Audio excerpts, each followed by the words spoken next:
فعل ہوتا ہے جو عقل کے خلاف ہوتا ہے اور لوگ اس کی نظیر لانے سے عاجز آ جاتے ہیں، اور یہ فعل عام اشخاص سے صدور پذیر نہیں ہوتا بلکہ اللہ تعالیٰ کے خاص بندے سے صادر ہوتا ہے جس کو ولی کہا جاتا ہے، اور ولی وہ ہوتا ہے کہ جس کے پاس منصب ولایت ہوتا ہے۔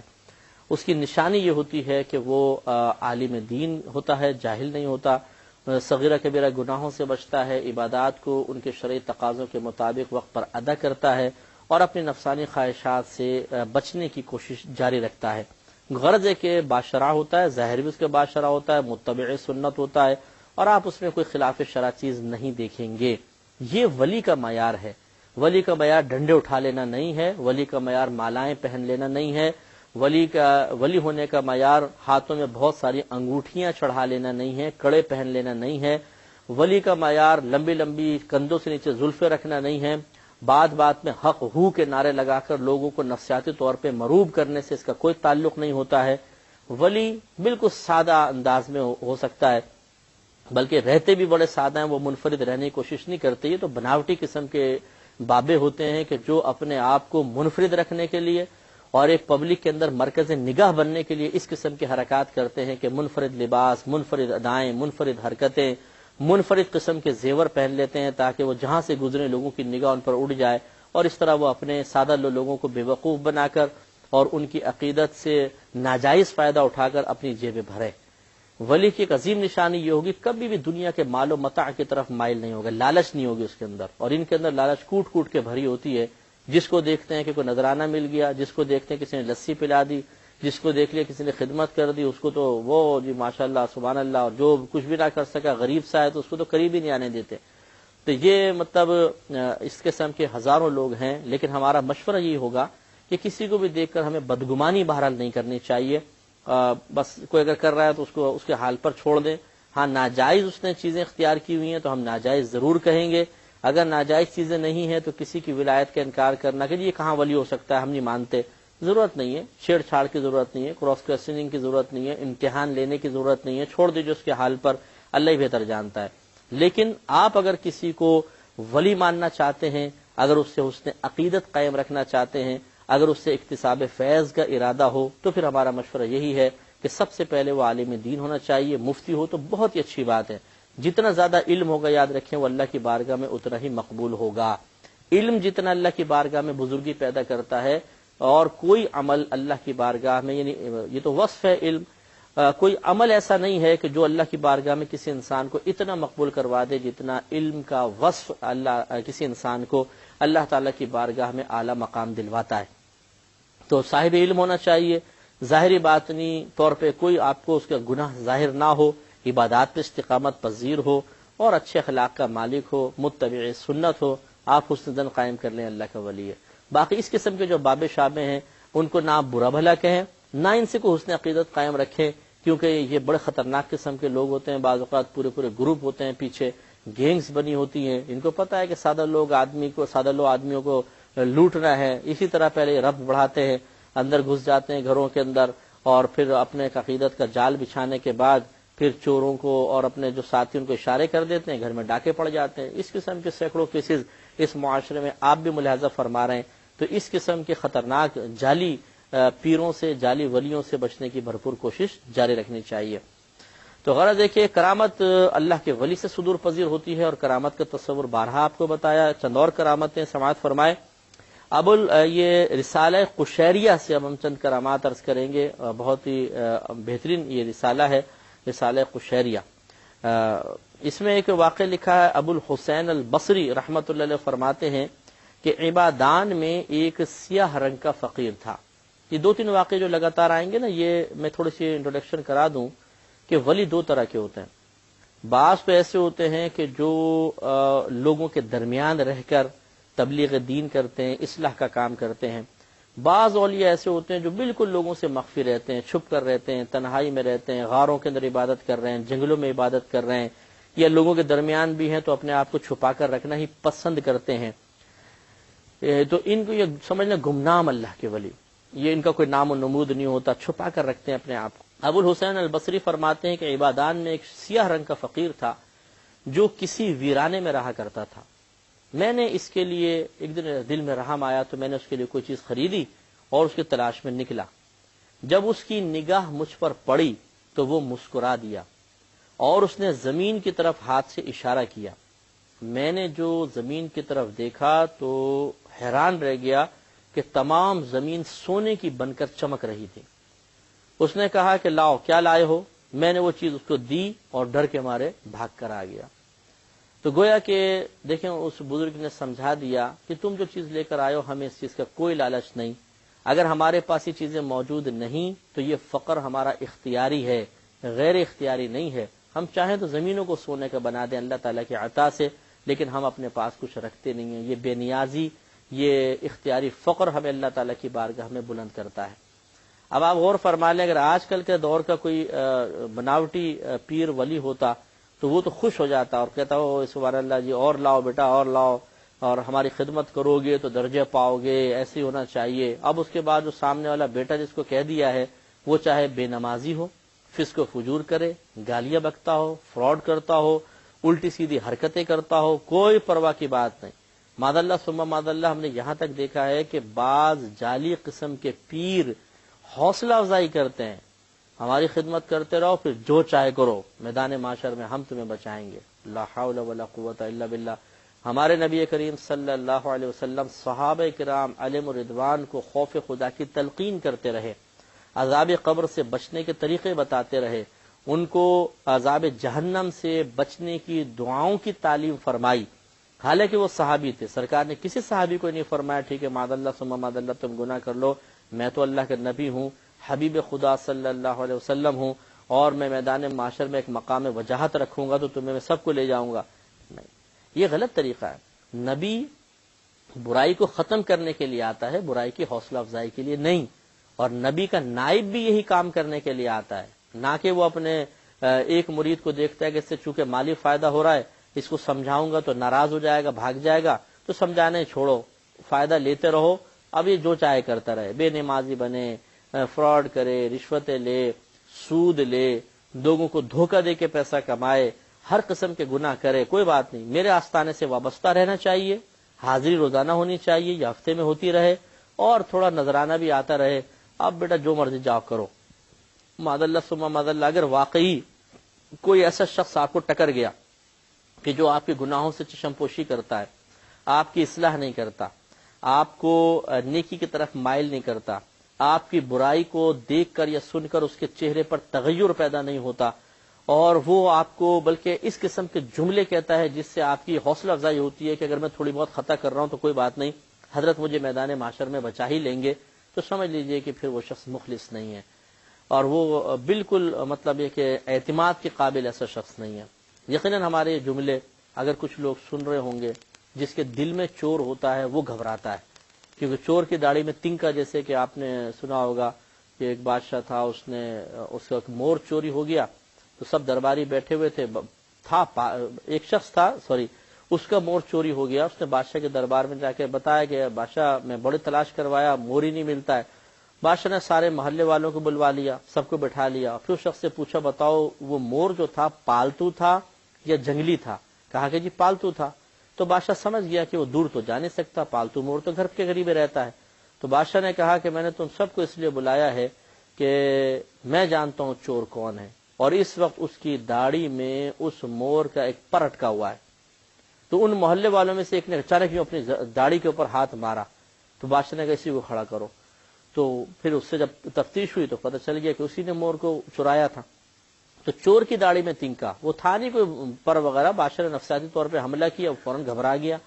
تو اسی طریقے سے ہوتا ہے کہ جب اس قسم کی کوئی تلخ باتیں جو تلخ ہمیں محسوس ہوتی ہیں جبکہ وہ سچ اور حقیقت پر مبنی ہوتی ہیں، وہ جب ہم سنتے ہیں تو چونکہ ہماری بزرگی کی بنیاد جھوٹی چیزوں کے اوپر ہوتی ہے، ریاکاری کے اوپر ہوتی ہے، سادہ لوگوں کی سادگی سے فائدہ اٹھانے پر ہماری بزرگی کا محل تعمیر ہوتا ہے. جب وہ گرتا ہوا محسوس ہوتا ہے تو ایسا شخص بڑا برا لگتا ہے کہ کیوں سچ بول رہا ہے، کیوں اس کی زبان سے الفاظ نکل رہے ہیں. تو پھر مطلب ہم اس سے بدظن ہو جاتے ہیں اور اس کے خلاف کارروائی کرنے کی کوشش کرتے ہیں، اس کے خلاف نازیبہ کلمات کہے جاتے ہیں. لیکن ہم الحمدللہ اس نبی کے امتی ہیں، اور ہمیں علماء ہونے کا ایک شرف حاصل ہے کہ جس نبی نے کسی ملامت کرنے والے کی ملامت کی پرواہ نہیں کی۔ عربوں نے یہ آپ کی خدمت میں پیشکش کی کہ اگر آپ چاہیں تو ایک ہاتھ پر چاند، آپ چاہیں تو ہم عرب کی کسی بھی خوبصورت ترین عورت سے آپ کا نکاح کر دیں، اگر آپ چاہیں تو ہم آپ کو مالا مال کر دیں، لیکن آپ تبلیغ دین چھوڑ دیں۔ نبی کریم صلی اللہ علیہ وسلم نے فرمایا اگر تم میرے سیدھے ہاتھ پہ چاند اور الٹے ہاتھ پہ سورج بھی لا کر رکھ دو، یہ قسم جو کچھ میں کہہ رہا ہوں اس سے ایک قدم بھی پیچھے نہیں ہٹوں گا۔ تو اس پر پھر سب لوگ وہ مایوس ہوئے کہ یہ تو اپنے اچھے مقصد سے باز نہیں آ سکتے ہیں۔ تو یہ مسئلہ ہے کہ دیکھیں اس میں ناراض ہونے کے بجائے تھوڑا سا غور و تفکر فرما لیں کہ آج اگر ہم غلط بیانی کر کے، چرب زبانی کر کے، بڑی معرفت سے بھرپور کلام کر کے، اپنے لچھے دار زبان سے، لچھے دار الفاظ سے کسی کی سادہ لوہی سے فائدہ اٹھا کے اس کے قلب کو اپنی طرف مائل کیاب ہو بھی گئے صرف چند ذاتی نفع حاصل کرنے کے لیے، تو میدان معاشر میں یہ بھی تو ہوگا، ہم بھی تو ہوں گے۔ پھر وہاں پر کیا ہوگا؟ اسی شخص کے سامنے اگر خدا نخواستہ ہمیں شرمندہ اور ذلیل کر دیا گیا اور پھر ہمارے وہاں پہ فاسد اور مکروہ خیالات کا نتیجہ ظاہر ہو گیا، کیا فائدہ ہوگا؟ تو اس لیے بہتر یہ ہے کہ ضرور متبعین بنائیں لیکن ان کی اصلاح کا کام کریں، خود بھی نیک پرہیزگار متقی بنے انسان، اپنے آپ کو نفسانی خواہشات سے بچائے، خواتین کو دور رکھے، بے پردہ عورتوں کو قریب نہ آنے دے، تصاویر وغیرہ نہ ہوں، گالیاں نہ بکیں، نمازیں پابندی سے ادا کریں، باشرہ ہونے چاہیے، داڑھی رکھیں، باقاعدہ نمازیں ادا کریں، لوگوں کو تبلیغ دین فرمائیں، اگر علم حاصل نہیں ہے تو علم سیکھیں، اور علم سیکھنے کے بعد لوگوں کو تبلیغ کریں تو بہت ہی بہتر ہوگا، ورنہ نقصان آپ ہی کا ہے، ہمارا کام تو کہنا ہے، باقی آپ کا سے مراد جو ایسا ہے، اور اگر بالفرض وہ سن رہا ہو، کیونکہ بہرحال مجھے نہیں لگتا کہ کوئی ہمارا اس قسم کا آدمی بیان سنتا ہوگا، سنے گا بھی تو شاید فوراً وہ چینل چینج کر دے گا کہ یہ باتیں ہر ایک کو پسند تو آتی نہیں، لیکن جو ہمارے عام بھائی اور بہن سماعت فرما رہے ہیں وہ تو کم از کم غور و تفکر فرمائیں، اور اس میں ناراضگی کا ایک پہلو یہ بھی نکل سکتا ہے کہ جب آپ غور کریں تو ہو سکتا ہے کہ آپ نے مثال کے طور پہ کسی پیر صاحب سے بیعت کی ہو اور یہ ہمارے الفاظ ان پیر صاحب کے خلاف آپ کو محسوس ہو رہے ہوں، تو الحمدللہ ہم کسی کے خلاف نہیں بول رہے بلکہ ہم شریعت کی بات کر رہے ہیں۔ جب شریعت کی بات کسی کو اپنی مخالف محسوس ہو رہی ہو تو شریعت کی بات غلط نہیں ہوتی، وہ شخص غلط ہوتا ہے، تو اس میں بھی برا ماننے کی ضرورت نہیں ہے، بلکہ سوچئے کہ آپ نے کس کے ہاتھ میں ہاتھ دے دیا کہ جو شخص خود اپنی اصلاح نہیں کر سکا، جو خود کو گناہ سے نہیں بچا سکا، جو خود بری عادتوں سے نہیں بچ سکا، جو خود اللہ تعالیٰ کی بارگاہ میں اپنے آپ کو مقبول نہ کروا سکا، وہ آپ کو کیا مقبول کروائے گا؟ وہ آپ کو کیا خطاؤں سے بچائے گا؟ وہ آپ کی کیا اصلاح کرے گا؟ تو پھر کیا فائدہ اپنا ٹائم ضائع کرنے کا اور ایسی وقت کی بربادی کا؟ اس لیے اللہ کی طرف مائل ہوں اور صحیح آدمی کا دامن تھامنے کی کوشش کریں۔ ایک اور کرامت آپ کی خدمت میں عرض کرتے ہیں کہ ایک شخص کا بیان ہے کہ میں خیر نساج کے پاس تھا، ایک بزرگ گزرے ہیں کہ آپ نے سوت بیچ کر 2 درہم حاصل کیے۔ بزرگ اپنے ہاتھ سے کماتے تھے، اپنے ہاتھ سے کام کرتے تھے، سود بنایا، کاتا اور پھر 2 درہم حاصل کیے۔ شخص کہتا ہے کہ میں ان درہموں کے لالچ میں آپ کے پیچھے ہو لیا اور کسی نہ کسی طرح آپ کی جیب سے وہ میں نے دراہم نکال لیے، جو ہی وہ دراہم میرے ہاتھ میں آئے میرا ہاتھ سکڑ گیا، شل ہو گیا، ایک دم سوکھ کے چھوٹا سا بن گیا۔ یہ دیکھ کر آپ ہنسے اور میرے ہاتھ کی طرف اشارہ فرمایا تو وہ بالکل صحیح ہو گیا، تندرست ہو گیا۔ پھر حضرت نے فرمایا جا کر اپنے گھر والوں کے لیے ان درہموں سے کچھ خرید لے اور آئندہ ایسا نہ کرنا۔ سبحان اللہ، قربان جائیے، ہم اگر کسی کو اپنی جیب میں ہاتھ ڈالتے ہوئے دیکھ لیں، ہو جیب قطرہ، بس ویگن وغیرہ میں کسی پبلک پلیس پر اگر پکڑا گیا تو جب تک اس کی خاطر تواضع نہیں ہو جائے گی اپنا دل ہی ٹھنڈا نہیں ہوگا۔ لیکن یہ بزرگ تھے، آپ نے بطریق ولایت اس کا ہاتھ سکیڑ دیا، پھر ٹھیک بھی کیا، اور پھر آپ جانتے تھے کہ ہے تو یہ تنگ دست، طریقہ غلط اختیار کر رہا ہے، تو آپ نے اس کو پیار اور محبت سے سمجھا کر درہم بھی انہیں اسی کو دے دیے اور پیار سے سمجھا دیا۔ تو یہ آپ کی بہت بڑی کرامت ہے، اور یہ اللہ تعالیٰ کی طرف سے اصل میں اپنے ولیوں کی حفاظت کا انتظام بھی ہوتا ہے، کہ اسی لیے آپ دیکھیں گے کہ اللہ کے ولی جو ہے انہیں کوئی خوف نہیں ہوتا، کوئی غم نہیں ہوتا، وہ بے فکر ہو کر ہر جگہ چلے جاتے ہیں، انہیں کوئی ڈر نہیں ہوتا، موت ہی آئے گی زیادہ سے زیادہ، وہ کہتے ہیں ہم گلے لگانے کے لیے تیار ہیں، اللہ تبارک و تعالیٰ کی بارگاہ میں پہنچیں گے، اللہ کی زیارت ہوگی، ہمارے روح عرش الہی کے تحت بارگاہ الہی میں سجدہ ریز ہوگی، کتنی بڑی سعادت کی بات ہے۔ تو وہ اس چیز کی پرواہ نہیں کرتے ہیں، کوئی ڈر خوف موت کا ان کے دل کے اندر نہیں ہوتا ہے۔ تو یہ ایک بڑی بات ہوتی ہے تو اور پھر اللہ کی طرف سے ان کی غیبی امداد بھی ہوتی ہے جس طرح ان بزرگ کی ہوئی. تو ہمیں چاہیے کہ ایسے اچھے بزرگوں کے ساتھ تعلق اپنا قائم کریں. رسالہ قشیریہ میں ہی ہے اور ایک گمنام اللہ کے ولی کے بارے میں یہ واقعہ ہے کہ حضرت ذوالنون مصری رحمۃ اللہ علیہ فرماتے ہیں، یہ خود بہت بڑے اللہ کے ولی ہیں لیکن انہوں نے بھی ایک شخص کو دیکھا، وہ بہت بڑا ولی تھا بھائی. یہ کہتے ہیں کہ ایک بار میں کشتی میں محو سفر تھا کہ اسی اثنا میں کسی شخص کا کمبل چرا لیا گیا کشتی میں سے. لوگوں نے ایک شخص پر چوری کا الزام لگایا. میں نے کہا کہ ٹھہرو، سختی نہ کرو، مجھے اس سے نرمی سے بات کر لینے دو. انہوں نے اشارہ کیا کہ وہ ہے جس پہ میں شک ہے. تو یہ کہتے ہیں میں نے دیکھا کہ ایک نوجوان تھا جو چادر اوڑھے سویا ہوا تھا. میں نے اسے آرام سے اٹھایا. اس نے چادر سے اپنا سر نکال کر معاملہ دریافت کیا. میں نے اس سے چوری سے متعلق بات کی کہ بھئی یہ ان کو شک ہے کہ آپ نے کچھ کارروائی تو نہیں کی. اس نے جواب میں کہا کہ کیا آپ یہ سمجھتے ہیں کہ چوری میں نے کی ہے؟ پھر اس نے اللہ تعالیٰ کی بارگاہ میں عرض کی کہ یا الہی، میں تجھے قسم دیتا ہوں کہ سمندر میں جس قدر بھی مچھلیاں ہیں سب ہیرے جواہرات لے کر اوپر آ جائیں.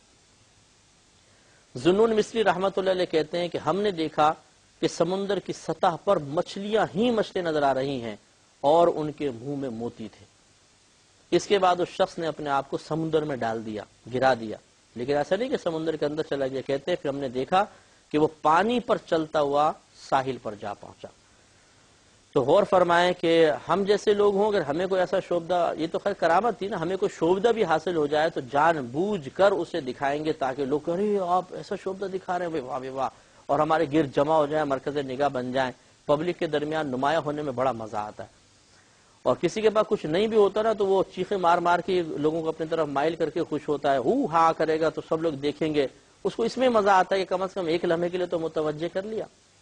تو یہ لیکن ہمارے بزرگوں کی عادت کیا تھی کہ اللہ نے اتنے بڑے بڑے انعامات دیے ہوئے لیکن اپنے آپ کو چھپا کر رکھا ہوا ہے. کتنی بڑی کرامت، اتنا اللہ کی بارگاہ میں مقام وجاہت. ایک دعا فرمائی، سارے سمندر کی مچھلیاں باہر آ گئیں اللہ کے حکم سے. یہ کوئی بڑی چھوٹی کرامت تو نہیں. اور پھر پانی پر چلنا، سمندر پر چلتے ہوئے ساحل تک پہنچ جانا، یہ اس سے بڑی کرامت، ایک عظیم کرامت. تو معلوم یہ ہوا کہ اللہ کے ولی اپنے آپ کو پوشیدہ رکھتے ہیں. وہ بڑکے نہیں مارتے، بڑی بڑی باتیں نہیں کرتے، اونچی اونچی معرفت کی باتیں، بڑے بڑے زبان سے کلمات نہیں نکالا کرتے، بڑے عاجزی پسند ہوتے اور اپنے آپ کو چھپا کر رکھتے. حضرت ابراہیم خواص رحمۃ اللہ علیہ کا ایک واقعی بھی رسالہ قشیریہ میں ہی ہے اور یہ حضرت ابراہیم خواص رحمۃ اللہ علیہ کی کرامت بھی ہے. کہتے ہیں کہ ایک بار میں جنگل میں سفر کر رہا تھا تو میں نے ایک عیسائی کو دیکھا کہ اس کی کمر میں زنار بندھا ہوا ہے. ایک سمجھ ایک پٹا سا ہوتا تھا جو عیسائیوں کی علامت تھا اس زمانے میں، مذہبی شعار جیسے آج سلیب ہے. اس نے مجھ سے درخواست کی کہ میں اسے اپنے ساتھ رہنے دوں، بھئی میں بھی سفر کرنا چاہتا ہوں، مجھے ساتھ رکھ لیں. تو یہ کہتے ہیں کہ میں نے منظور کر لیا. انشاءاللہ اس واقعے کو عرض کریں گے، ابھی ٹائم چونکہ کلوز ہے، کم ہے تو ان شارٹ ہے، تو انشاءاللہ عز و جل نیکسٹ پروگرام میں ضرور اس واقعے کو کمپلیٹ کریں گے اور مزید کرامات بھی عرض کریں گے. وآخر دعوانا ان الحمدللہ رب العالمین.